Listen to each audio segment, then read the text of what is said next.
Good.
Hi, everyone. It is 1 o'clock Eastern, so we're going to go ahead and kick things off. Welcome to our team's training for today.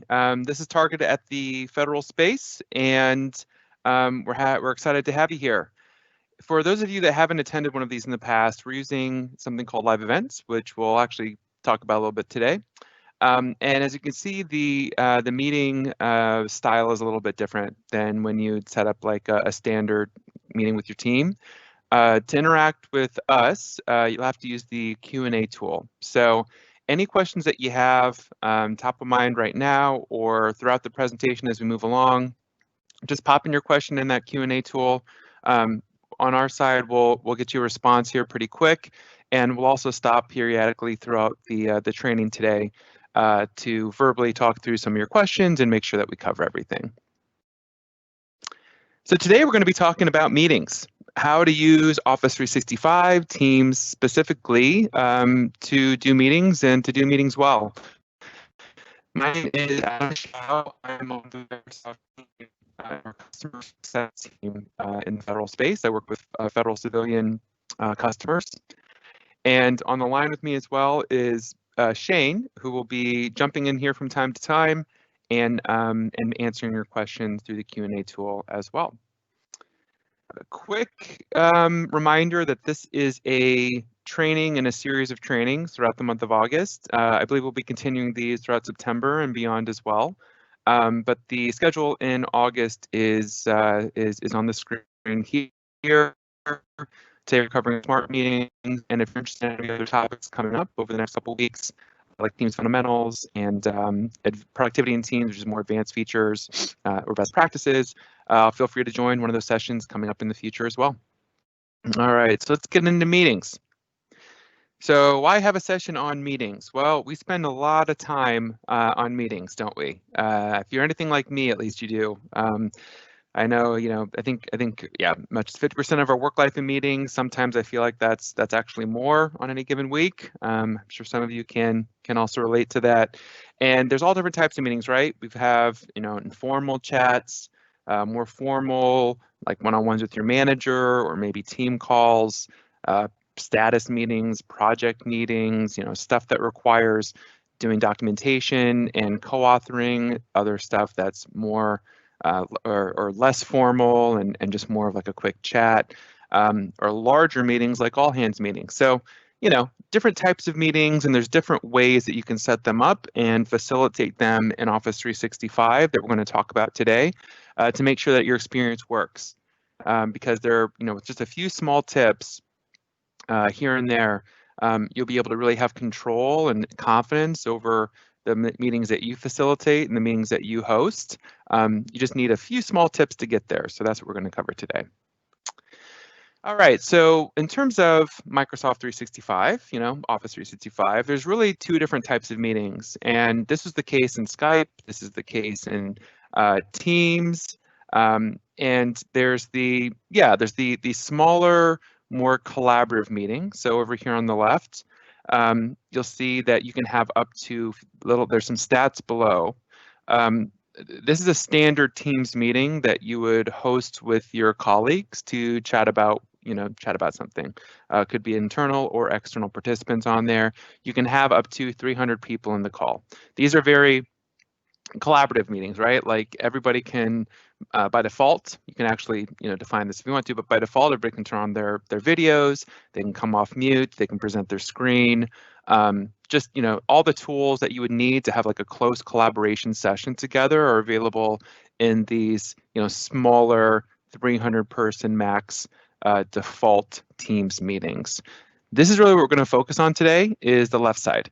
Okay, and then over on the right side, you have what we call live events. So live events is what we're using today for this. So you're all now, by default of being here, more familiar with live events if you haven't seen it before. These are more of a broadcast style meeting, right? So you all can't come off of mute. You can't interrupt my screen share. You're more on the receiving end of the presentation today, but you can interact with us through the Q&A tool. So in that way, you can interact with our team and we can make it interactive in that way. But it is more of a streaming feature. Now, what's cool about this is you can really scale. So out of the box, 10,000 attendees is what we recommend. The truth is you can double that or maybe even triple that. So it is a great solution for really, really large meetings. So if you're putting them internally, or you can also scale these externally, right? So if you wanted to do a session with the public, maybe with their constituents, and you didn't know how many people were joining, but you thought, hundreds and hundreds of people might be, because you're just posting it out on social media or something like that. This would be a great way to be able to really capture a large group of people and host a training for them. So we're going to focus more on the left side today, okay?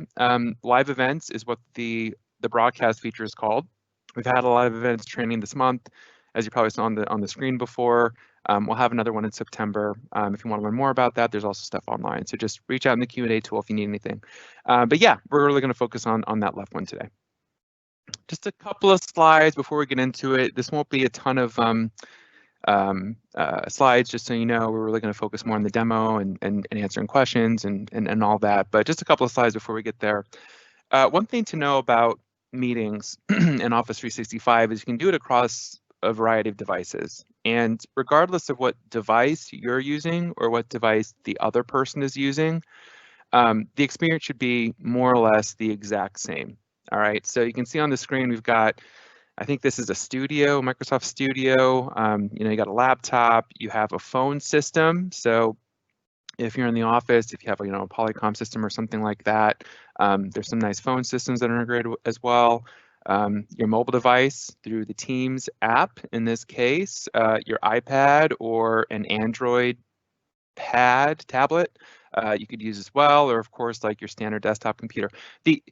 Or actually, whatever that is. Anyway, any of these, they work the same way. So you can join through a variety of devices. So like, let's say that you're at your computer and you start a call, and you're going through the call and something happens and you need to go drive somewhere. Well, you can easily transfer from your computer to your phone with just one click, and then you can take your phone, put it on speakerphone, throw it in the car, and be able to listen in while you're driving around, right? Or vice versa, whatever. And then, on your end as well, you could also just easily, transfer between devices and between mobile and computer. So just know that the experience should be the same across platform, which is how it's designed. All right, so when we're practicing meetings, what does that mean? Really, it means that in order to have a great meeting experience with a group of people, there are really three different phases of that meeting that matters. So first, you have the pre-meeting stuff. So let's say this is when you initially set up your meeting invite and send it out to the group. So now you have something on the calendar, something coming up. You might want to share the agenda ahead of time so that people know what to expect, especially for a more like formal, structured meeting. You might want to give people homework to do before the meeting so people don't spend the first 20 minutes of the meeting talking about what the content is, and they can come prepared. You might want to send out any other stuff, like any sessions that you had previously, whiteboarding sessions, or any of that you want people to have at their fingertips to make the meeting successful. So you could package that up and send that out at or shortly after setting up the meeting. So we're going to show you how to do that so you can get that stuff out ahead of time. Then you have, of course, the actual meeting. And today we're going to go through all the different tools that you have at your disposal for like a standard Teams meeting to make sure that you're fully familiar with everything that's available, right? So that you know how to do recording, so you know how to, come off mute if you're the presenter of the meeting, if you have more control over the meeting, how you can change other meeting members to be, to have more control over the meeting or to have less control over the meeting by promoting them or demoting them, during the meeting. We're going to cover that. And then, of course, you have post-meeting follow-up. So during the meeting, if it's action-oriented, you might have some follow-ups that are assigned to your teams, right? Well, how do you keep track of that? And that's, you want to be able to send any, keep track of stuff afterwards. Maybe there's documents that came out of the meeting that now you post up, and you want the team to still continue to co-author on after the meeting. Just because the meeting's over doesn't mean the work is over, right? So you can send that stuff out afterwards. And then especially if it's a recurring meeting, you want to be able to have all of the stuff that we just covered and be able to bring that to you next week or the next meeting. So you want to have all that stuff handy. So that's what we mean really by end-to-end meetings. Instead of thinking of it as like a one hour, whatever the session is, one point in time, really it's a cycle, and we want to make it as easy as possible for everybody to continue working together in that cycle. So in Teams, this concept comes up here. This is just a screenshot, and I'll demo here in a minute. But so you see over here, like for those of you that are familiar with Teams, right? We're in our chat section, and some of the chats have people in them. So like this is Deborah's picture. This is, well, whatever, like little pictures of people. There are also these purple icons. These purple icons are that indicates that chat is from a meeting chat. It indicates that not someone on either end, it's a group of people that are meeting together. And then the title of it is the meeting. So this is like meeting with Diego. This is virtual lunch. And then you can go back and use that chat for all of this, all of this cycle over here we just talked through. You can use the same space to do all of it. So for instance, you can, when you immediately set up the meeting, you can go into the chat, you can post any documents that you need to using the conversations pane. You can have your chat and you can have your back and forth. And then you can see here, which I'll show you here in a little bit, is the meeting recording. So after the meeting is done, as another like item in another feed in the meeting, you'll see the recording pop up. And so you can easily go back and scroll and watch that meeting afterwards. And if you had, if this is like a recurring meeting over the last 6 months or something, you could just scroll up and you could find the recording from the previous week and the previous week and the previous week if it was recorded every week. So it just makes it easy, kind of brings it all together into one place. Oh yeah, and the ability to broadcast out, which is that live events feature we talked about. Meetings really should just work. You can schedule meetings in Teams and Outlook. Both work in the same way, same fundamental way. And we're going to do a demo of both here in just a minute. In Outlook, this Teams meeting button, you should see that if you've moved over to using Teams in your organization, you should see that pop up on your Outlook header on your ribbon. If it's not there, that's something that you need to bug IT about, but that makes it super easy to set up a Teams meeting of the calendar, right? This is the calendar setting, and that new Teams meeting should pop up there on the top. Once you set that new Teams meeting up, you'll see this is what I call the bridge. So when I talk about bridge, I don't even know if that's the correct term. That's just what I call it. This is really what I'm talking about, and this is the meeting space. So it's your virtual meeting space. So this link here is this link here, right? This is what you'd click to join over your network, like VoIP, just joining using your internet connectivity. If you're licensed, now this stuff down here, that will only pop up if you're licensed for it. So if it's not there, no big deal. It just means you have a different license. It's all good. You can still join via the link up top. If you're licensed for it, you can also call in. So you can just click that on your mobile device. It's a pretty slick feature where you just click it on your mobile device and it automatically calls it and puts the conference ID number in, so you don't actually have to do any of that. And then so people can call in, right? So that allows an additional feature of people using their phones to dial in directly as opposed to a computer or an iPad or a tablet or whatever. And yeah, already covered this, but the experience really is the same across devices. Okay, so let's get into it. I'm going to go into the different types of meetings, setting them up, and doing a demonstration. But before we do that, Shane, I'd love to take any questions that we have so far, if we have any.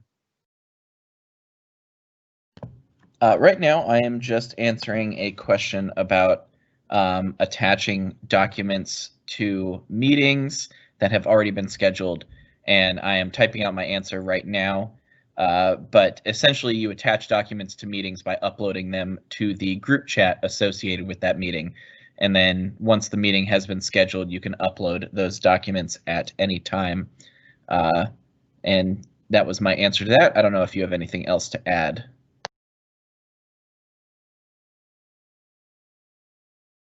Here we go.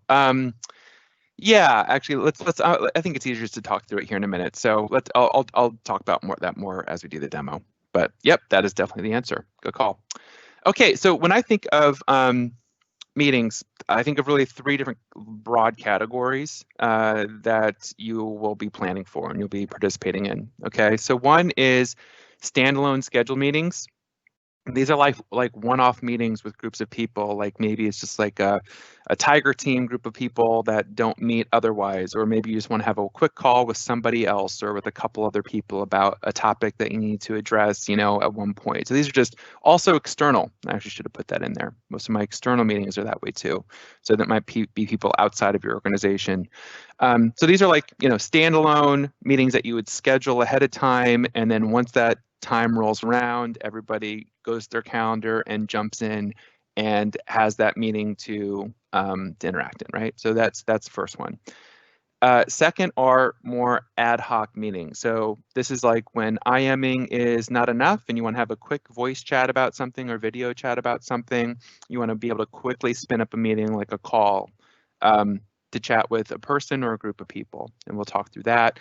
And then the last piece is project-based or group focus. So this is really using Teams in a different way. So, for those of you that are more comfortable with Teams, you probably are starting to see that's really a different way of working together, right? Like it's different than your old SharePoint team site. It's different than whatever. So it's definitely an adjustment in how you work together. And as you get more comfortable with teams, and as your groups get more comfortable with teams, you'll probably notice more of your meetings sort of set up directly in teams through channels. So this is channel-based channel-based meetings in teams. So we're going to cover all three because all three of them are a bit different. So let's get it started. All right, so this is my demo tenant. This is everything I'm showing today. I'm in a GCC environment. So, what you see in your environment might be different. No big deal. It just means you're configured a little configured a little bit differently. Your organization manages a little bit differently. That's okay. So you might not have access to everything that you see, that I see, and all that kind of stuff. But don't let you throw that off. What I am showing today is available in GCC. So if you're in a GCC cloud, it should be, everything that we covered today should be relevant. And most relevant for GCC High and DoD as well. Okay, so here's my office portal. So portal.office.com. And if I'll just type that actually, or Shane, if you don't mind just quickly typing that as an announcement. This is your Office 365 portal. So it might look like this. It might be branded to your specific organization. It depends where you're at, but this is where you can see really your Office 365 homepage. So if I go to portal, or just office.com, office.com works, or portal.office.com, both will get you there. If you can get credentialed in, everything on Office 365, Office 365 or Microsoft 365 technically, is really a suite of cloud products that you can access everything from a browser. So if you have a browser and you can get authenticated in, then you can access everything in your Microsoft 365 account. So all of your emails, all of your teams, all of your files that you've saved in OneDrive, all of the videos you saved in Stream, all of it you can get through a browser if you're connected in and credentialed in. And then in addition to using a browser, some of these applications, many of them have like a desktop client. So the ones that you're probably most familiar with would be like Outlook and Word and Excel and PowerPoint, and the OneNote has an app, and Teams. And then in addition to the desktop clients, some of these also have mobile clients as well. So everyone that I just mentioned has a mobile client. The Teams mobile client is excellent. If your organization offers it, I highly recommend you download it and use it. It is just, just heads and shoulders above what Skype was. It's just so easy to use, and you can access basically everything that you would need. It's like a mirror image of your Teams client on your desktop at your fingertips on your mobile device. So it's really nice. It's actually, I think, nicer in some ways and some features than the client even is. So anyway, so that's kind of an overview of how you use this stuff, right? So here I am in my browser, and I'm going to click Teams. And here Team opens up in my browser. So right off the bat, you can see here's my different teams that I'm a part of, and then Hey, yeah. Adam, I don't think you switched your window over. We're still seeing the PowerPoint slide. Oh, sorry about that. Weird. Okay, 1 second.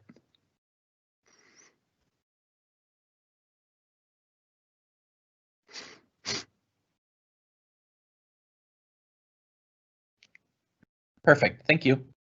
Yeah. Okay. Appreciate that. All right. So anyway, all that stuff that I said before, this is what was open. Okay. So this is your Office 365 portal. All right. So that's what I was talking about. So first, actually, let's start with Outlook. So I'm going to use the browser version here.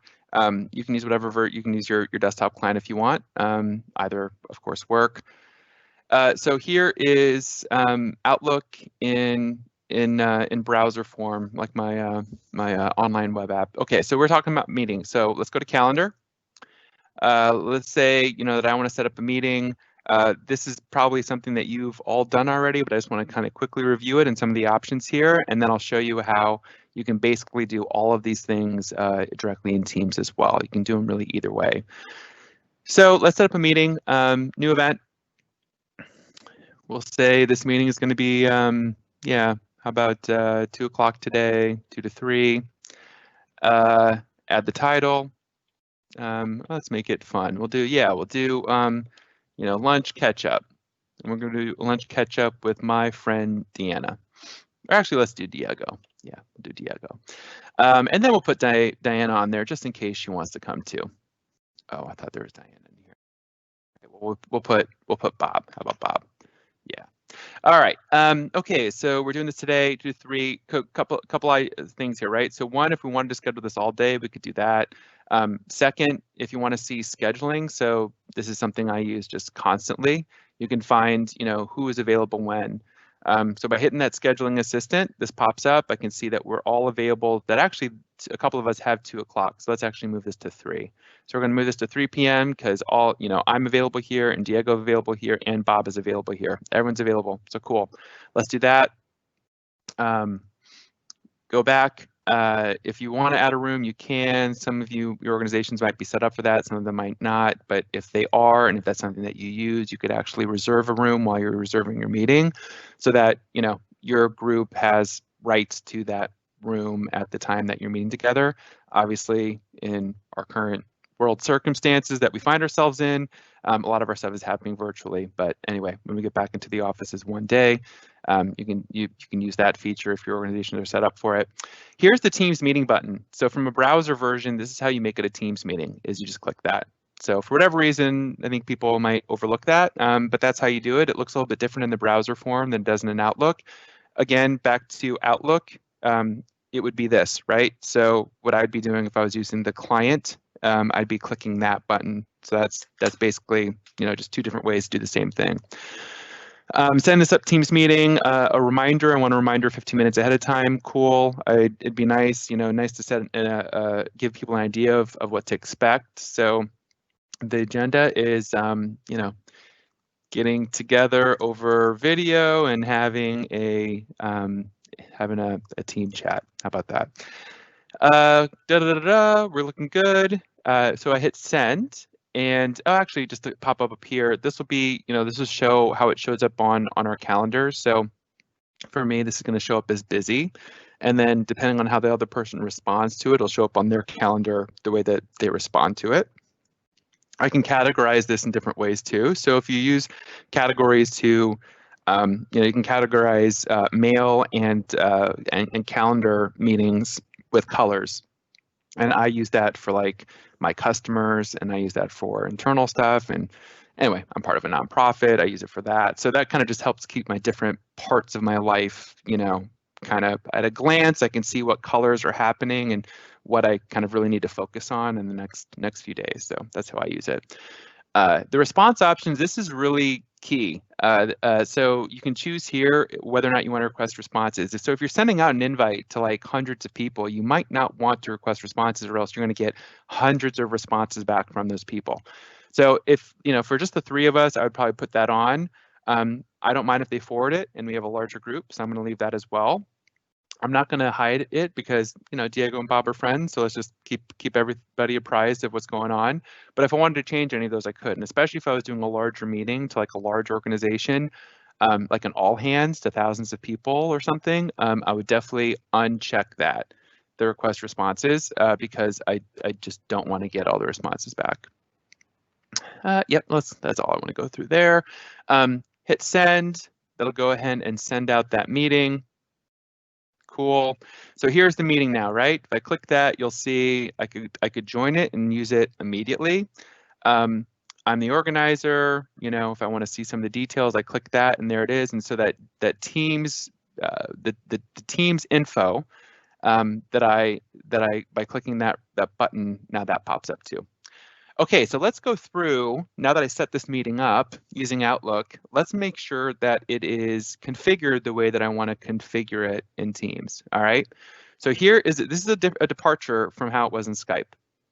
So if you go down here, you can see like you have some options, learning more about Teams, whatever. This one over here on the right, meeting options. This is the one you're probably going to use more than anything else. So if you click that, it'll open up meeting options in a browser. And now I can see what, because I sent the meeting out, I am the owner of the meeting. So the other people that just received the meeting couldn't do this, just me, because I'm the owner. And now I can see what my options are on how I want to configure this. So for the 3 of us, this is less important.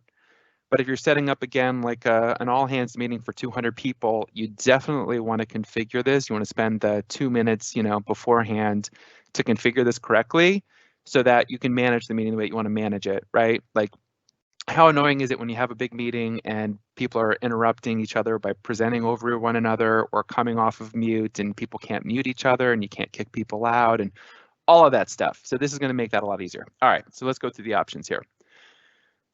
Quick, this is just kind of an overview of what meeting this is.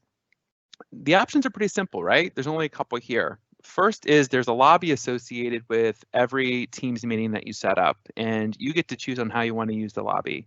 So the way that this is phrased, who can bypass the lobby? Okay, so it's kind of phrased, I think, in kind of a, whatever, that's how it's a little bit different way. So who can bypass the lobby? All right, so if I choose everyone, that means that there is no lobby. That just means that, there's, for all intents and purposes, there's no lobby associated with the meeting. Everybody just pops directly right in. I can also choose that I just want people in my organization to bypass the lobby. So that means for me at Microsoft, if you're a Microsoft.com employee, you can get in directly. If you're not, I want to be able to, you first hit a lobby and then one of the organizers in the meeting has to approve that person to come in, okay? People in my organization and trusted organizations, that means that if your security team has allowed other federal agencies typically, and we call it like whitelisted in, like be able to come in and act as guests in your environment. So you might have guests for your SharePoint site or for teams that you're a part of, and you can invite external guests into that. So basically, anyone that's been approved by security as a guest in your network would get directly in, as well as everyone in your organization that's a full-time Fed employee. But anyone who's not either of those two would have to hit the lobby, okay? So that's that option. And then there's only me. And that's for the control freaks out there, which I'm kind of maybe one, who really want control over their meeting and want to be able to admit only, admit everybody in. So, only me means I have full control on who gets to join that meeting. And I actually have to accept and click a little button for everybody to jump in before they join. So yeah, so full control. Always let callers bypass the lobby. That means if you're using a cell phone, so this is set up with a cell phone, with a phone option. So those people can either come directly, they would hit the lobby, or if I wanted them to come directly in, I could choose for them to do that. Announces when callers join or leave, just that little like ping that you see, when people pop in and out, whether or not you want that. And then who can present. So this is the other really important one. Okay, so I've got my lobby configured up, and for a large meeting especially, I also want to make sure that I'm managing presenters versus attendees. So presenters in a meeting can do things like present their screen, mute other people, and kick people out, and approve people to come in from a lobby. Like, they have more control over the meeting. Attendees can't do those things, right? Attendees can basically unmute or mute themselves. They can watch in the meeting. They can put on their video, unless you turn that off, that capability. But they just basically come in and they watch, and they interact with people. And but they don't control the meeting. They can't kick people out. They can't start a recording. They can't interrupt a presentation, right? They just have less control over the meeting. So if you want to kind of just be a free for all and you don't care, and in this meeting when I have 3 people, I really don't. I can just hit everyone. If I want everyone at Microsoft, let's say I'm doing a big customer presentation and there's going to be 2 or 3 of us at Microsoft joining and like 100 customers joining. Well, this one could make sense. That would mean that, like, my Microsoft team can all present and we have more control over the meeting, and external people have are coming as attendees. Or I can identify specific people that I want to be presenters, or I can choose only me. And the thing to know about this is it's not permanent for the meeting. So once we go into the meeting, and we'll show you that here in a second, you can actually flip people and give them attendee rights, and you can also demote them, or you can promote them to presenter rights, and you can demote them to attendee rights. So, so this is really just the start of the meeting, how it starts. So, you can always at any later time promote somebody to be a presenter if you needed to in real time during the meeting. So, okay, so these are really important to set up ahead of time, especially for larger meetings. Yeah, so good thing to know about. All right, so those are the meeting options. And then for those of you that might have not caught it, by the way, I got there by coming to this little meeting options link down here as part of the bridge. And clicking that button, then it opened up in that new tab. Okay, so that's all set up. Very good. I can get out of that. I can get out of that. So that's how you do it in Outlook. All right, so let's do that same thing using Teams.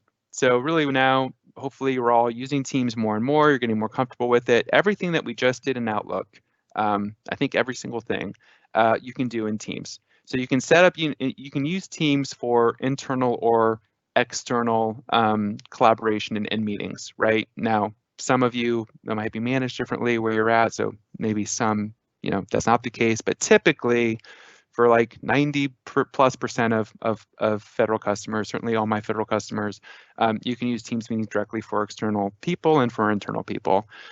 So the way we're doing this is we go to calendar, right? So you have these different options on Teams. And here's my calendar. So the thing to know about this calendar in Teams, it's a mirror image of my calendar in Outlook. So this is not a separate calendar. This is not anything separate. You can actually see, let's see. Yeah, oh yeah, down here, this lunch catch up, that's what I just set up a little bit ago. You can see how this pops on, in this calendar as well as this calendar, right? So same calendar, it's just being synced. From one source, from the back end, from Office 365, but it's your same calendar. So I can come here and I can see you have a couple options up top. This new meeting option is what we would use to set up a standard meeting. So I'm going to do that here in a second. And just so you know, we have that whole session on live events, right? I'm not going to get all into it, but just so you know, the way that you would set up that live event broadcast that we're using today to hit 10,000 plus people would be to hit that little down arrow and clicking live event. And so if that shows up in your work account, that means you're enabled for it. And if it's not there, that means you're not. You should go bug IT. So anyway, so scheduled meeting, new meeting, scheduled meeting. You'll see here, this looks very, very similar to what we had in Outlook. So, title, attendees, I'll invite Diego. I can add optional, same stuff, right? When, if I want it to be an all day, and then it's cool. There's some suggested times. I can also go, I could just choose one of these suggested times, which is really handy. I could also go to Scheduling Assistant and see that same view that we saw in Outlook, right? So again, this is just a lot of the same features that we saw in Outlook. I just want to make sure that you all understand that you access them in Teams too. Whether or not you want to repeat it or not, so that's there. If I want it to be a weekly meeting or a bi-weekly meeting. I'm going to get to this in a little bit, but you can add this as part of a channel, and that's going to be something that we use later in the presentation today. The location would be that physical location that we talked about earlier, and then details. All right, so let's go ahead and send this off. We'll call this reoccurring team meeting or something, and then we'll send this off. Okay, now what's different about this, in Outlook, when I go back and I click the thing that I set up, my options are to join, right? I can join it and I can see details about it, okay? In Teams, what I can do, and when I click it, you'll see I have some additional options such as chat and files. So this is very cool. So now I can start using this, right when I set it up to start interacting with this group of people. So let's say the use case here is I'm setting up my weekly Teams meeting with my group, maybe my stand-up meeting once a week or whatever it is. And I want to share out now an agenda. So I click chat, and so now you see I have like recurring team meeting. I'm working in this meeting bridge. And this looks very similar to what a Teams chat, like a standard Teams chat would look like. So now here I can start a new conversation, hey everyone, getting our weekly Teams meeting on the calendar. This will be the agenda this week. I'm gonna go ahead and attach a file. So I do that by the way, so all the Teams features that you probably know about by now, you can access down here, you can make a priority. I'm going to click this button to attach a file. I'm just going to do it quickly from my computer here. I'm going to choose an agenda, meeting agenda. It'll load up. If that pops up, just hit replace, by the way. It pops up for me every now and then. So this boom, agenda, and then you hit that little airplane, I call it over here. Of course, you can add in bullets, or you can do whatever you want here, right? You have a ton of options to do stuff. Hit that little airplane here.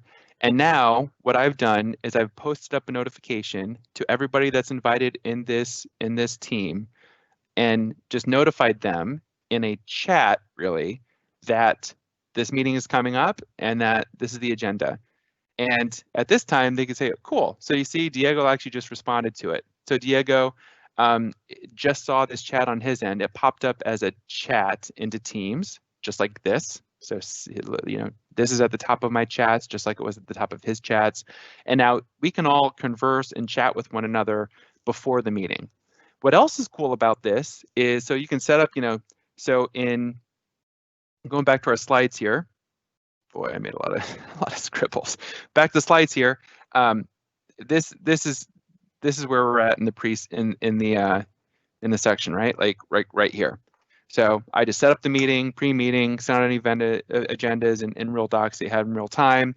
And then now we can all interact with this before the meeting. And this is really cool because, like, if you have a meeting with a larger group of people and you're setting something up, then people can get clarification ahead of time. Hey, is this about this or is it about that? Because if it's about this, I actually don't need to join. But if it's about that, I definitely need to join. You can say, hey, okay, it's about, you know, the first one. And then they're like, okay, well, I'll skip this one then. You're like, cool, you know, like it provides a way for people to get a little bit more clarity about what's going on in their calendar. What any pre-reads, any actions that you have for people ahead of time, if you use the space to do it. And so this is only available in Teams, right? Like in Outlook, we didn't have this option, but in Teams we do. So that's a big something that I use constantly. That's really nice. So you can see how now this shows up as a chat. So let's join, right? So I can join this meeting by a number of ways. Let's move into this next phase here and actually join the meeting, right? So let's do it. So I could do it a number of ways. So one, I can go to my chat and just click this join button, and that'll kick off the meeting. I can go to my calendar, click on the meeting, and click join. That's another way to do it. I could go to my Outlook calendar. I mean, there's a bunch of ways to do it, right? I could go click on the meeting and click join here. Doesn't matter how I do it.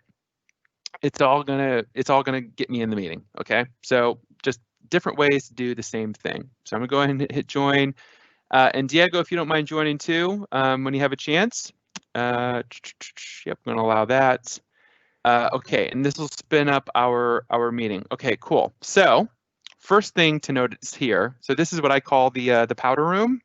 This is really your place to get set up for the meeting. So this is like the first thing to know to have an excellent meeting experience is coming into this first and getting your stuff configured first. So, you know, 95% of the time when people have trouble joining a meeting and getting, you know, hearing people or using their mic or whatever, is because they haven't set it up properly. All right, so, you know, you can really you can join a meeting with confidence that you're ready to go and have a great, you know, first second with your group by just taking a few seconds here and making sure that you're all set up.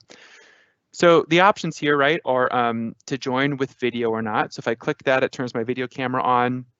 If I unselect it, it turns it off. If I click this, it join muted. If I if I toggle it this way, I join unmuted.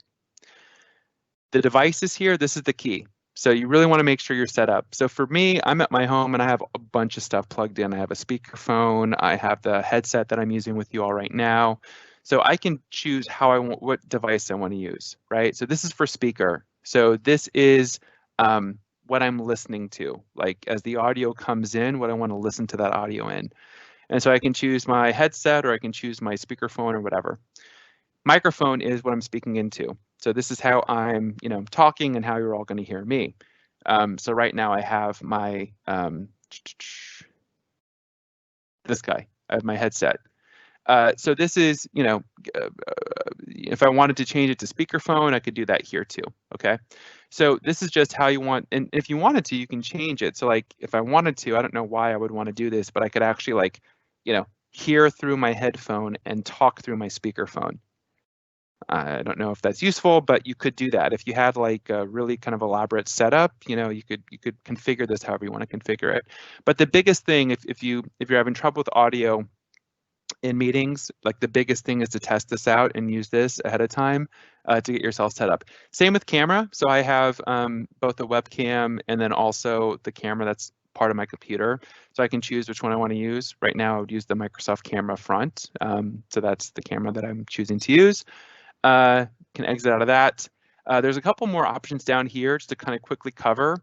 The audio off is really handy. Once we're back in the office with other people and you're all around room and one of you joins a meeting and the other 8 people in the room also want to participate online in the meeting as well as in person.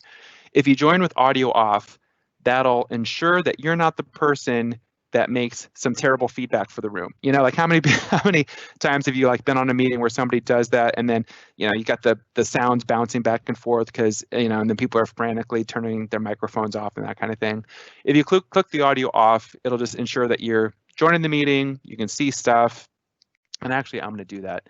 Join the meeting and see, oh whoops. Anyway, all right, so choose audio off. I also could have chosen to call in. So if there's a call-in number associated with it, I could call in too. So like let's say I used to do this at coffee shops a lot when I was out and about. I'd have my laptop up and I participate on like the Starbucks Wi-Fi, but I would use my cell phone to actually chat with people because it was like a better connection. So anyway, so you can also call in if that's associated with the bridge too. So here's the meeting. So let's actually go through our options that we have in our meeting. Okay, so here you can see how long the meeting's been set up. So even though I just joined a couple seconds ago, Diego joined a minute and 50 seconds ago. So I can see how long this meeting has been around. So okay, I could turn my camera on and off. I could choose to turn my audio back on if I wanted to for whatever reason. Sharing, let's go through sharing. So sharing is important. So I already had one sharing mishap earlier today, right? Because I was sharing my program and not my desktop. So what do I mean by that? Let's get into it. All right, so if I click share, you'll look somewhat similar to this. So I'm in the browser, so it's maybe slightly different. But right now I can choose to share my desktop or a window, or I can choose to share one of the PowerPoints that I've opened. If I choose share desktop, see what pops up. So this is what you'll see at the bottom of your screen in Teams, typically, okay, is you have a couple of different options here. One, you can share your entire screen. So that's what I'm using with you all right now. And that allows me to go, between my PowerPoint and then my demo tenant, and you can see both, right? So I'm just sharing everything that happens on that screen. The upside is I know exactly what's being presented. The downside is if an email comes in or I accidentally pull up, I don't know, whatever, like my personal email, or I don't know, something that I wouldn't want people to see. If that pops up on there, people will see it because they're seeing everything on this screen, okay? So I have 3 screens right now. I have a whole setup at home, so I could choose to share any one of these 3 screens. I could also choose to share an application. So this would, what's nice about sharing an application over a screen is one, you know exactly what's being shared. So like for instance, if you're only working off of one screen and you want to share a PowerPoint, but you also want to chat with someone on Teams while you're sharing the PowerPoint, the easiest way to do it is going to be to share your PowerPoint directly. Because you'll then have your PowerPoint, just like you can put that to the corner of your screen and you can flip through it and everybody else can only see your PowerPoint. But you can do whatever else you want. You can email people, you can Teams chat people, you can see incoming IMs as they come in, and the people that you're sharing out with will not see any of that. They'll only see the PowerPoint. So that's a really nice feature. And you can share any program that you want. So not just PowerPoint, you can also share, my OneNote up right now. I could share that. I could share my Teams client if I wanted to. I could share emails. So you can choose, whatever program you want to share. Another plus to sharing this way is if connectivity is an issue, like if you're in a low bandwidth place, or if your meeting the other people that are in the meeting with you are in a low bandwidth place.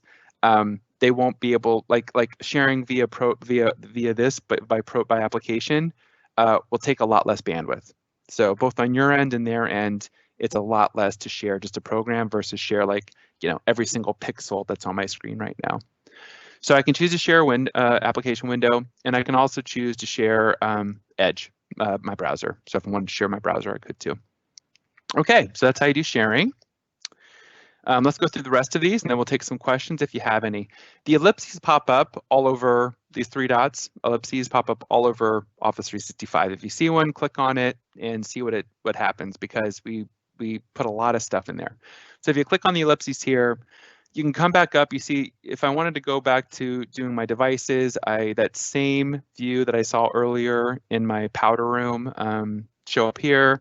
Also, with every Teams, this is another cool feature about Teams that you don't have in like Skype or Outlook, is if I click this and goes to meeting notes, I can associate notes with the meeting very easily.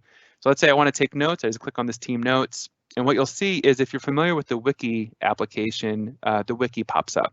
So I can use this just like you could use a wiki. So this is like section 1. And then I start putting, notes in here. So this is like topic 1 that maybe we're covering as a team. And then let's say I want to add the next topic. So we have, topic 2. And then I start putting in stuff for that, and I can do bullets, and I can do, formatting and whatever I want. So it's a really nice way, and these are associated with the meeting over time. So if I have, this meeting every week for the next year, then these meeting notes, you can always refer back to these, and these will always be part of that meeting bridge, part of that meeting for the full year. So you can always refer back and see what are in the notes from previous sessions. So that's a really nice feature. Full screen just enhances like it to a full screen. If you want to do that for whatever reason, you can hit escape to get out of that. Keypad, if you wanted to dial out a number that way, I never really use that. Start recording. So I'm just going to go ahead and do it to show you what it looks like. So I hit the start recording. As a presenter, I can record, but an attendee couldn't. And now it says that I'm recording. So you notice here you got some legal language up top, which is important, right? Because if people are joining a meeting that's being recorded, they need to know that before they start talking. So this header up top will always pop up for anybody that joins late or whatever. They'll see this, and it'll stick around until you hit dismiss. And this is just saying that this meeting is being recorded. And then if you want to learn more about the privacy policy, you can click that. Also, when I hit recording, you'll see this little red dot on the left popped up. So that's also an indicator that this meeting is being recorded. So if I, for whatever reason, didn't see the header up here, I could just look down here at this little red dot and see that it was recorded there. I'm going to go ahead and stop that recording. So if I click the ellipses, that's how you stop it as well. So it just toggles between start and stop depending on what you're doing. So I'm going to hit stop recording, and now it says the recording is being saved. Cool. Hey, Diego, go ahead and if I wanted to end the meeting, so because I am the organizer of this meeting, I could leave the meeting by hitting this and just hanging up. But if I wanted to completely shut down the meeting so that everybody else in the meeting had to exit, like the meeting itself shut down, I can choose this end meeting, and then everyone else will get kicked out. So that's handy if, like, I don't know, for whatever reason you wanted to like permanently shut down a meeting and not have people hang on afterwards. You just wanted to stop it. As the organizer, I can end the meeting and choose to stop it. Or I could just choose to leave by hitting the hang up on the right. Turn off incoming video is nice from a bandwidth perspective. If you're like on your phone, you don't want to take up your phone data, your cellular data, or maybe you're just having issues with your home network or your office network. Turning off this incoming video means that, even if other people turn on their video, you won't actually see them, and that's a great way to save bandwidth. So an option if your bandwidth is bad, that's a good way to make it better, is turning off that incoming video. You won't be able to see people, but at least you'll be able to hear people better. Diego, go ahead and raise your hand for me if you don't mind.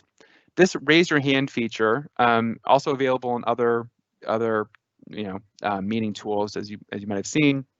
It's a nice way to indicate that someone wants to say something. So especially for a larger meeting, like with 100 people or whatever, it doesn't really work if people just jump in randomly, and especially if there's a lot of people that have questions. So a really nice way to facilitate that is to ask people to use the raise your hand feature. Diego just raised his hand. So this little one popped up here. And then secondly, I see when I pop up people that his hand is raised here. So he could answer his question. or he could ask his question and then I could answer it. And then as the organizer, I could actually, if he forgets to turn his hand down, I could also lower his hand for him, okay? So anyway, that's a nice feature there. Team chat, so this is full meeting chat. So this is the same chat thread that we had before, right? So you see, like I posted this up, right, as my agenda file, in this, obviously this was like 20 minutes ago, but in a real use case, this might have been a few days ago or a week ago. And I could scroll up and see what all that was before. So over time, that chat just, you can go back and refer to that chat. It's just an ongoing chat thread for that meeting. And if it's a recurring meeting, it sticks around.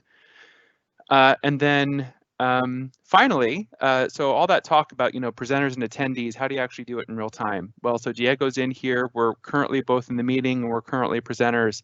If I wanted to make him an attendee, so give him less control over the meeting because I wanted more control over it, I could choose that. Yep, and I want to change him. So now Diego is now an attendee and I am the presenter. So instead of everybody being a presenter, now we have that delineated. And if we had a bunch of other people in there, I could do that for them too. And then if I wanted him to present, I could just click that and click make a presenter, and it would allow him to present his screen. Also, as the organizer, I can kick him out. So like, let's say for whatever reason, maybe he's making a bunch of noise or something and it's too hard, I can remove that person from the meeting too. All right, so that was a lot of stuff. We just covered a lot of stuff. Oh yeah, and two more quick things. This little ellipses up here.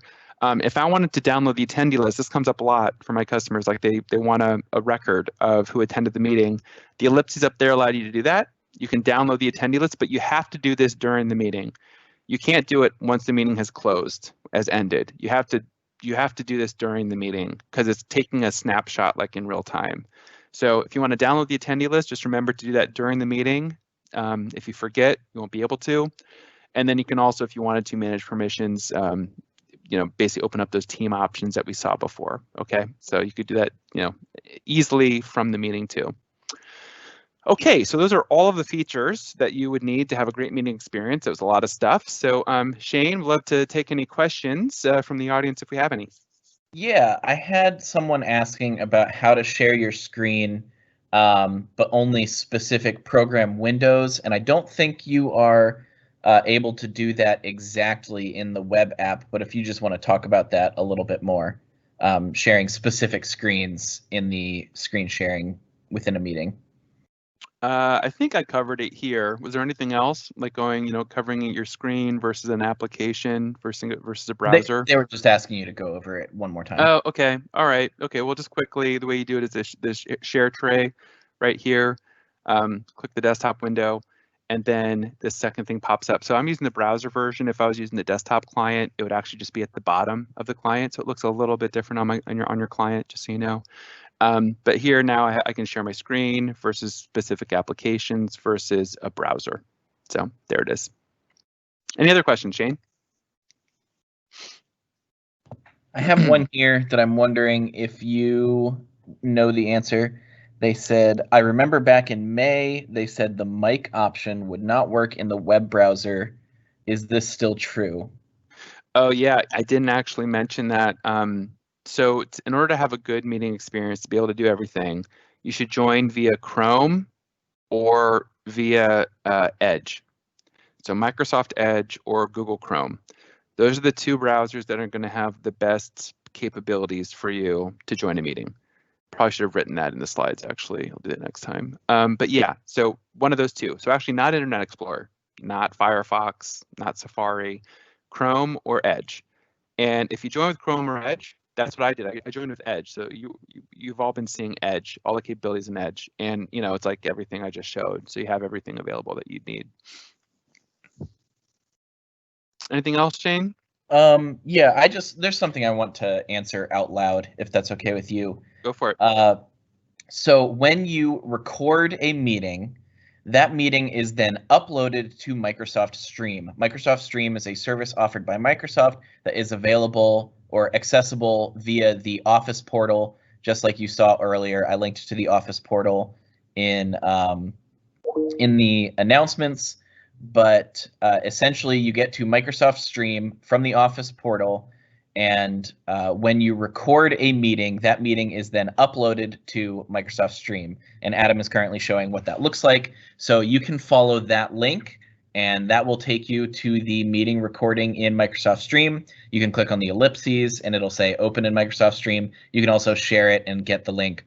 And by default, that is the ownership of that recording belongs to the person who recorded it. Which is usually the organizer, unless they have allowed somebody else in the meeting to record that. And it will belong to them, and the privacy of it will be set so that only people who have attended the meeting will be able to see it. However, you can change the permissions in Microsoft Stream itself to allow up to your entire organization to see that meeting. But Microsoft Stream is just that. It is a video uploading service that you can use within your organization. So kind of think of it like YouTube, but for your organization, and you can upload videos there. And that is where they will be stored when you record them in meetings. So yeah, thank you. I just wanted to, it was easier to say that than to type it all out. Yeah, very thorough, very thorough there. Yeah, so as you can see here, this is what Stream looks like. Or sorry, what the recording looks like once it's posted up. You can actually see this nice little thing here, recording is ready. That tells me that that's ready. I can go in and watch it. If I just click it here, it actually opens directly in Teams, which is pretty nice. So I can just watch it here if I wanted to. Yep, so whatever, I could watch it directly there, or I can choose to open up Stream. If you're not enabled for Stream, first off, definitely bug IT to get you enabled for Stream. But if you're not, you still can be able to download the recording after the meeting. So you'll be able to download it, but you won't be able to use Stream to watch it and share it in that way. As Shane mentioned, Stream is a product in Office 365. There's the icon for it. I'm not going to go too much into Stream, but just kind of really quickly. This is that same Teams meeting, right, that I just had in there, and you can see it looks kind of like YouTube, right? Like I can share, I can add to a watch list, I can choose to like it. Because this is my meeting, I can actually change the update the details. I can add a transcript to it automatically, so that's pretty cool. Like I can just choose English.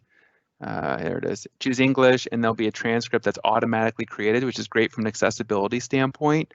I can choose to share it with people that I want to share it with. Yeah, I can add comment. I can have people be able to post comments, or I can choose for people not to post comments. So it's a really nice interface. And so the transcript is being built out right now, but just so you see it. So here's my videos here. Here's one that I had for a customer a while ago. And you can see here, what's cool is this transcript. So I didn't type any of this, right? Like this is machine learning.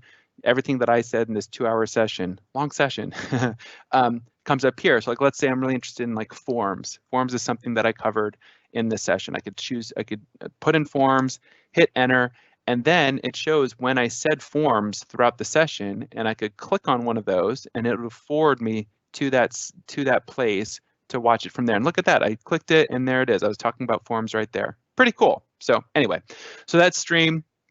And that's what the backend is for all recordings in Teams.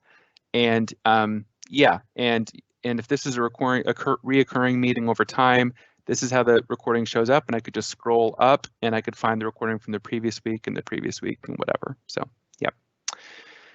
Okay, so that was a lot of good stuff, and that was really that first section here is what we just covered, okay?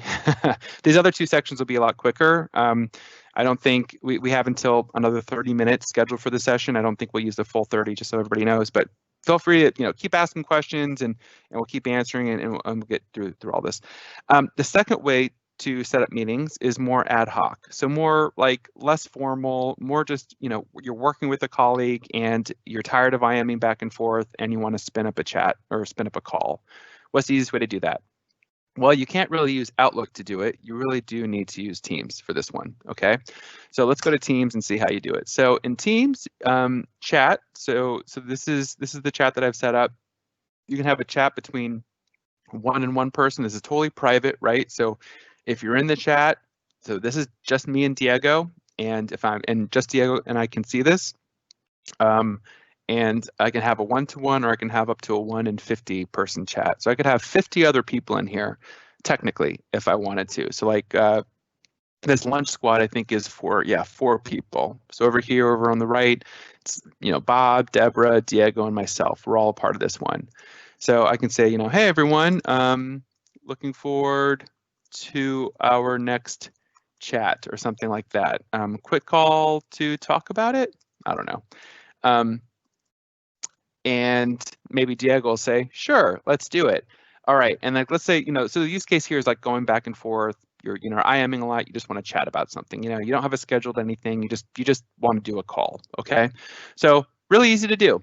Cool. Hey Diego, awesome, let's chat. So really easy to do. These are your options up top. Okay, you have you're calling, this is a video option, and then you have an audio option. So really you're just choosing which way you want to reach out. So let's say I want to do an audio, I haven't showered today or whatever, I don't want to do video. So I just do that, it calls them, it calls all 4 people in that chat.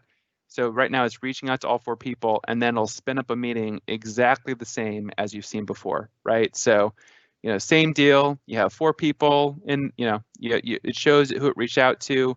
Deborah and Bob weren't available, but Diego was. Cool. So me and him can chat, and then exact same meeting options, same type of meeting that we had before. We just spun it up really quickly. So that's that. It's pretty simple, but something that I use a lot and is really helpful as well. Just to kind of quickly cover it, this isn't a Teams overview, but if you quickly want to know, you can click this button up here and you can add people to this. So I can add, Diego, Deborah, or whatever, and then hey everyone. And I can call this the, if I click this little button here, I can call this the project team. And now I have a chat for all of them. And if I want to do a quick call, I just click one of those buttons and it spins up a chat for all 4 of us. So that's how that works. Any questions about chatting in time with chatting in real time with people? Any questions about the ad hoc meetings piece? Or anything we've covered so far? 2 things. One, we have our most common question here. How do you delete chats? And I will just let you know, there's no way to delete chat history. Your chat history is persistent. You can hide chats, but you cannot delete the chat history.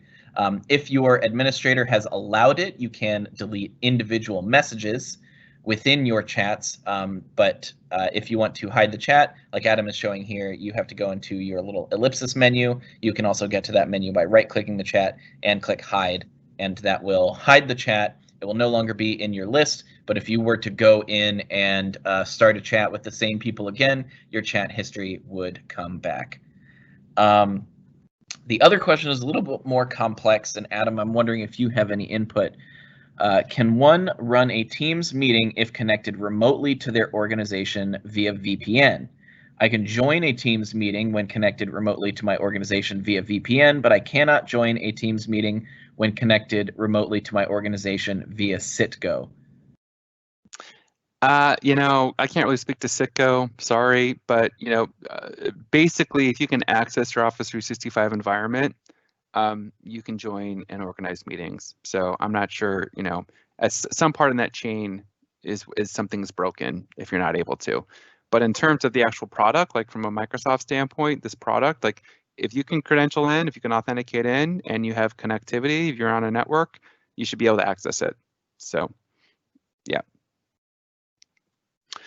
One other thing to say, you can also mute stuff too. So if people are chatting too much, you can mute and you'll see the new chats pop up, but they won't get notifications about it. But anyway, okay, cool. That's it for now, Shane. Anything else? This one might be something I don't know this one. The acronym FOI, chat history is FOI-able. Do you know that? Oh, yeah, FOIA. Yeah, so it's, yeah. So it is, it's a record, just like anything else that you do at work. It is a record and it would be FOIA-able, yeah. All right, so that's ad hoc chat. Next section, project-based or group-based. So this is kind of a cool one because this is a really original, different way to work with people that Teams enables that you couldn't have done before over Skype, or you couldn't have done before over Outlook, or before over SharePoint site. It really is a new feature that the more you adopt it and start using it, I think you'll grow to love it and to use it a lot. So let's go through how you do this. So basically, the use case here is a group of people, a team group, a group of people that are in teams, a teams group together that want to have meetings and use all the stuff that they have in Teams to do it. So instead of having a standalone meeting, instead of having an ad hoc chat meeting, they just want to, they want to set up like a regular project meeting or status update or team call or whatever with that same group of people week over week or ad hoc or whatever. Okay, so how would you do that? What's the best way to do that in Teams? And we're going to tell you how to do that. The best way, so if I go to Teams, so these are all the teams that I'm a part of. We'll open this one. You can see here the ones that are dark are the ones that have activity in that I haven't seen. The best way to do these project-based group-focused meetings is to do them in channels in Teams. So before, but you can go through Calendar and we can do a standalone meeting. We can go through Chat and we can do an ad hoc meeting, or we can go through Teams and do a Teams meeting, okay, like a project-based meeting for that team. And I would do that by doing it directly in the team, okay? So there are really two ways to do it. I'm going to show you both ways really quickly. But basically, I just need to make a meeting happen in this channel. So right now I'm in the general channel. Let's go to this. Let's say this has to do with business taxes and licenses. And by the way, these are meetings that happened before. So this was a meeting that happened a few weeks or last month. This is a meeting that happened in whenever that was. So these are meetings that happened before. So I can go in and set up another meeting like that. Let's do one that's, yeah, whatever. All right. So you start a new conversation. On the bottom here, you have different options. This here, the Meet Now. If you click that, you'll see what happens is, oh, hey everybody, that's me. What this does, it spins up a bridge. It spins up a bridge for you to use. So you could choose this and you could say, let's say that this is not a scheduled meeting, but you just wanted to chat. Like, let's say, you and someone else were chatting about something in a conversation onto Teams, and you wanted to spin up a quick meeting to just, instead of I am about it, to chat about it. You click that button, do, chat about tax changes, since we're in the taxes and licenses channel. Click Meet Now. I could do all this. I'm basically already in my preview pane, that powder room, the preview area, all those options are available. Click Meet Now, and it spins up a meeting, same as before. Now I have a same meeting, but what's cool about it is if I go back to my team, you'll see that this team meeting is going. It shows that I'm in here. It shows how long it's been going. And this whole thing just indicates that this meeting is happening right now in real time. Also, this little button over here shows that this meeting is happening in real time too. So why is that helpful? That's helpful because, like, let's say you have a couple of people who are meeting in here, or you're joining a scheduled meeting, or you're doing an ad hoc meeting, doesn't matter. A meeting is occurring. And then anyone else who has access to that Teams site can easily see that there's activity going on. And if anyone else, wasn't invited necessarily to the meeting, but they wanted to just kind of check in and listen in and see what was going on, they could go in, they could click the channel, and they could click join, and they would be joined right into the meeting too. Because it's a Teams meeting, it's available to everyone in the team. And so what's nice about that is, in these other examples here, these are all private, right? Like, this is private only for the group that was invited, right? This is private only for that IM chat. This really is open to the team, open to team. And so what's nice about that is it's inclusive, it allows, it allows anyone who's interested in the topic. Maybe they're not directly on the team responsible for it, but if they want to be included, it allows them to be included easily. And so it's, especially when we're working virtually, it's just a really nice way to have a more inclusive team meeting and be more open about things and what you're working on with the group that you work most with your team than the other two options. Okay, and plus when you're in here, you can also use everything in the team super easily. So like from here, I could use, I can use all my team stuff. I can go to the files and I can open up my file repository and all the files that we had saved in here, right? We could just quickly go there, open one up, and we could all co-author on it on the same time because everyone in the team has access to it. I don't have to attach anything. I don't have to do whatever. We're all in the team already, so we can just use what's in the team already. If we had a team OneNote, we could go in and just whiteboard using the OneNote, so whatever's in that team already, everyone can access in real time. So no reason to save another version of a file or whatever, right? You can just do it directly in Teams, directly in the team site, co-author it, finalize it together, and then the final version is on your team site. Okay, so that's kind of the idea. Yeah, and so it's pretty simple to do. So the way that I just did it, right, is one way to do it. So I'm going to exit out of that. The other way to do it is to schedule it ahead of time. I can actually do that two ways. I could do it the way that I just showed you. Or I could do that from the meetings that we showed earlier. So if you remember in the very beginning, I said there was that channel button, right? When I initially set up meetings. So I'll go back to the meeting here. Oh yeah, I already sent it, so it's not going to work. Let's do a new meeting here. This channel here, this is asking if you want to set this up as a Teams meeting in a channel.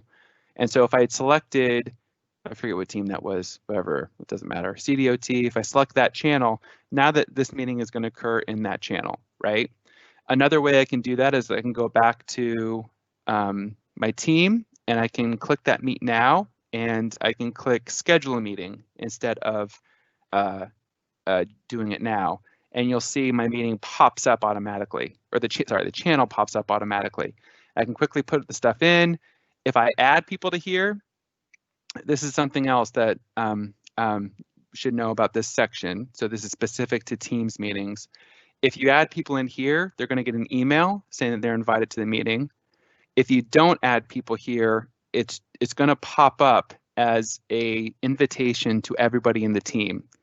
But it'll only pop up as an email invite to the people that you list out as required attendees. So that's an important point. So, when you're thinking about notifications and all that, you have to put in the people's names still that you really want to make sure are going to come to the meeting, because those are the people that are going to be emailed an invite for it. But everybody in this team, in the finance, business, taxes, and licensing team, everyone in that team will have an invite automatically placed on their calendar. And they'll see that it's a Teams meeting. So they'll see that they weren't specifically invited, but that they can join if they want.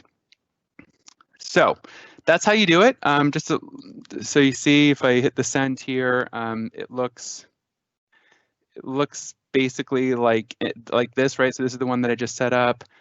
This is one that I set up in a previous session last month. So basically it's like a conversation post that you post up, and then it shows the meeting, and then there's a full thread, so you can reply onto there, and you can mention people and whatever else. Anything else associated with that team would show up in the thread underneath. So if you recorded the session, that would show up as a IM under the conversation as a recording. You can go access it there. So it's all contained in the posts part, the meeting, and all the all the banter back and forth would all be within this conversation. Okay, so that's the third option, which I know is a little bit different. I hope that made sense, and please ask any questions if that didn't, and we'll answer them now. Shane, is there anything I can cover? No new questions since our last bunch. No new questions? So all of us know how to do all three of these now.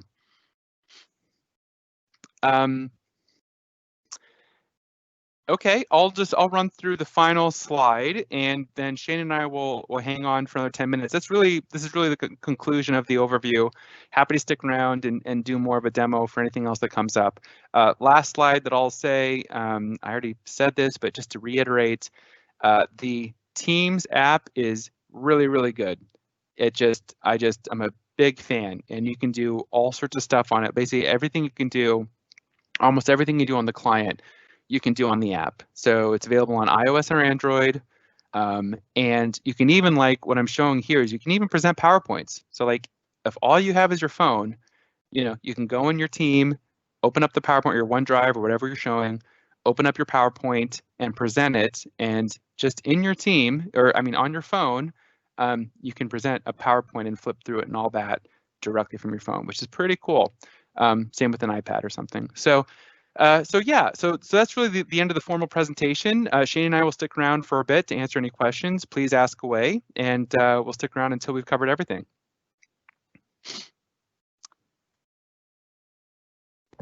Anything new, Shane? Yeah, so one question, are files attached to a channel only available to view in that particular channel or in the team the channel is under? And yes, when you upload a file to a channel, it is only in that particular channel. If that is a public channel within the team, then everybody can go in and see it, but if it is a private channel, it will not be visible to other people who are not in that channel. And then we've had quite a few questions about inviting external users to meetings. Do you think maybe you could go over that a little bit? Just because we've had those questions come in quite a few times. Sure. Sure. Yeah. So I'll be honest, if I'm inviting external people, I think probably the easiest way to do it is Outlook.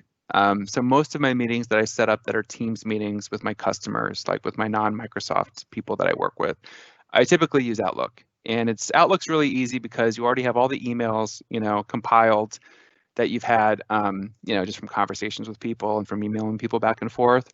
And so I'd recommend if you're setting up with external people, probably, the way that we did it first and just inviting attendees here, and, it'll pre-populate with anyone that you've had recent emails with. That's probably the best way to do it.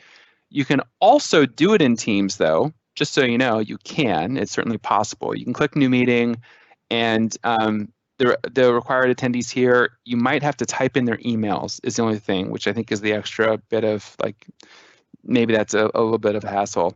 But sometimes I notice some of my external people don't show up here for what that's worth. But if you put in their emails, this will spin up as it'll send an external invite to that person, to that external person, and you can use the team meeting just as you would anything else. So yeah, but my general recommendation would probably use Outlook for external stuff, and then Teams for everything internal. I mean, you're using Teams for both, but like the Teams channels, for internal meetings, like for team meetings, but for external meetings, Outlook's a pretty good way to do it. And then I see some questions around repeating. Sure, happy to do that. So if you wanted to set up a repeating meeting in a channel, like let's say we want a general finance sync. So I could click this, and I could do this different ways, right? But I can click that little button, that Meet Now button. I click Schedule a Meeting. I also could have gone through, so this is showing the same view as if I went to Calendar and hit a new meeting, right? So you can do it either way. And then I go through here, and under here, this little, I don't know, what do you call that? That little circle, arrow circle, that's the repeating thing. So if I click this, I click, I want this to be a weekly meeting. So I click this, weekly, I'll do weekly, finance, sync, team sync, how about that? And then I'll send it out, and then it'll show up down here as a weekly finance team sync. And if I go to my calendar, when did I do that?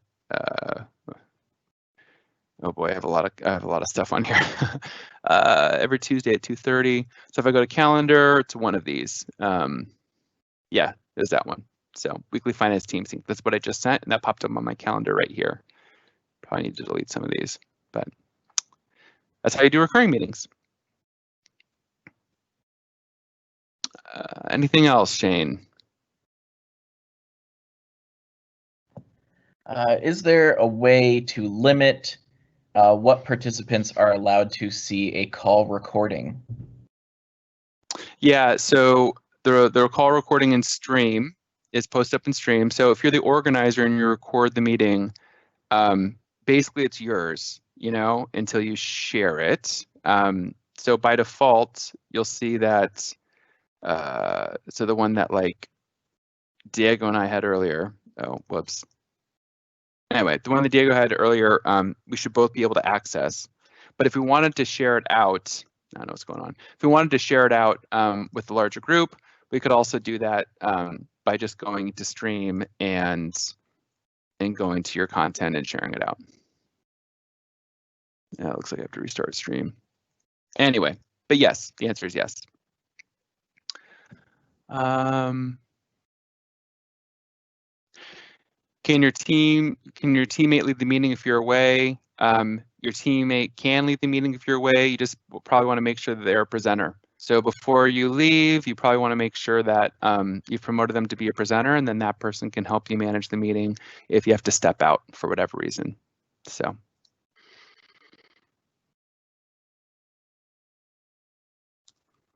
Can you generate a report on Microsoft Teams? I showed you how to do the attendance report, so you can pull that at any point. If there's a different kind of report you wanted, let me know. But you can record the meeting, which generates a transcript. You can also pull the reporting for attendance, and those are typically the two that I think of that you might want.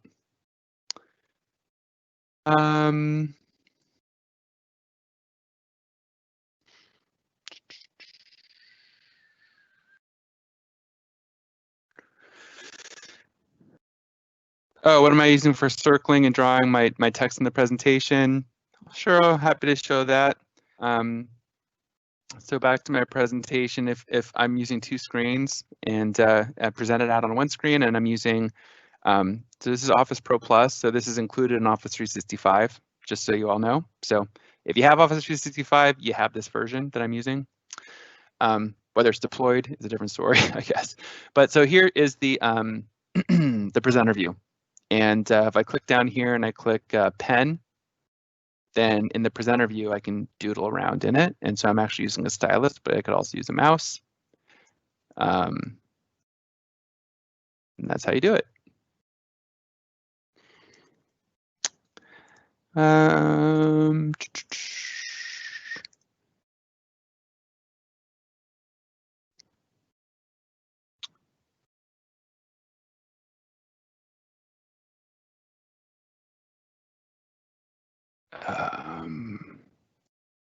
Someone's asking, they forwarded a team meeting invite to another participant and somehow canceled the meeting for the other participants. That really, I don't know what happened there, but that's not how it should work at all. It would only cancel a meeting if the organizer of the meeting cancels the meeting. So if that happened, it's a weird bug, or maybe someone accidentally canceled the meeting. But no, that's not how it should be. That's not how it should operate. Okay, anything else? I think we're clear. So if we haven't answered your question, please pop it back in again, and I'll get to it right now. So just waiting for any other questions coming in, but I think we've answered everything so far. So please post anything else that's top of mind.